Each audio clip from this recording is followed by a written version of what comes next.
Your angle is wrong. TP10S Angle Correction Guide. Check out this beast. 160T3200 Press Brake, TP10S, 4+1 axis.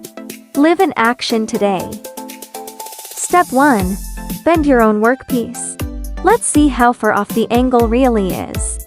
Step 2. Measure the actual bending angle. Oops, got 93 instead of 90?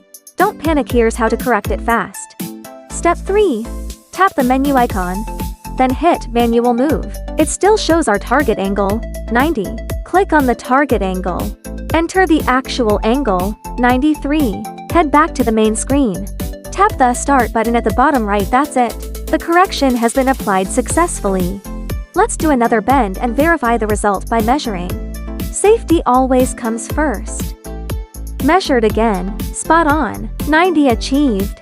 Like, follow, and let your press brake do the talking.